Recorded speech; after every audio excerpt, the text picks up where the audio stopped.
College students told to pack up and go home, but not all of them are going to be receiving housing refunds. WMAR 2 News' Mallory Savaste knows many families need this money to rebound. She takes us into the dispute happening at campuses across the state.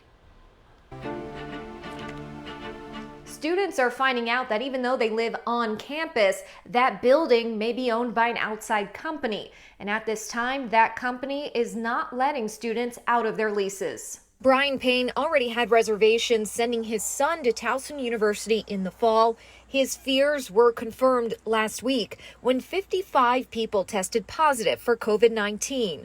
In response, the university's president switched the fall semester to completely remote, writing all refunds will be promptly issued to residential students who have already paid for housing. However, that doesn't include Brian's son. They're doing right by the one group of students that are on the residences that Towson owns and manages, obviously, and then you've got this other group of students that are basically left on an island. Brian's son is in Paca House, one of 3 buildings owned by the Maryland Economic Development Corporation. Medco has said they can't release students from their leases due to its obligations to bondholders, vendors, and other entities. And the buildings are right next to each other.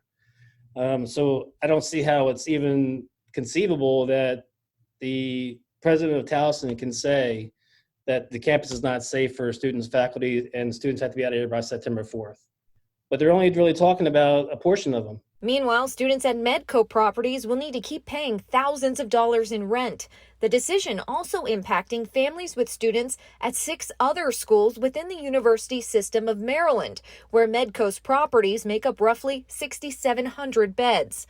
According to the Medco executive director, all of the facilities are open. Move-in has been ongoing, even with campuses conducting all or partial online learning. It doesn't make any sense. It doesn't make any sense from a public health point of view. Senator Jim Rosenthal became aware of the situation after hearing from constituents stuck in leases at the University of Maryland College Park. There's no answer that keeps everybody whole.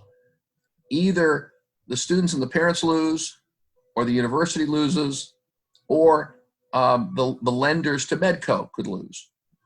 Given the state of the economy, a lot of people are suffering, and it probably isn't fair to put all the burden on one of the players. He's urging everyone to compromise and has asked the governor to intervene. He does appoint the members of the Medco board. He does appoint the regents of the university system, and he does control the budget right now because the legislation is not in session. So he's the major player in terms of the government. Until then, there seems to be a stalemate. Parents holding out on paying and Medco not willing to take the loss. A spokesperson said Governor Hogan has repeatedly urged the university and Medco to come up with a workable solution to help these students. In 2 weeks, there will be a joint hearing on how Maryland colleges and universities are handling the fall semester. Senator Rosenthal said this issue will come up for discussion. For now, students and parents are mobilizing and are considering taking legal action. Thanks, Mallory. We just got this statement right here from Towson University, and it says the ground lease with Medco does not provide means whereby the university can compel Medco to align with TU's efforts to de-densify residence halls by releasing students with full refunds from their housing contracts. We are in discussions with Medco and strongly advocating they do the right thing by their students.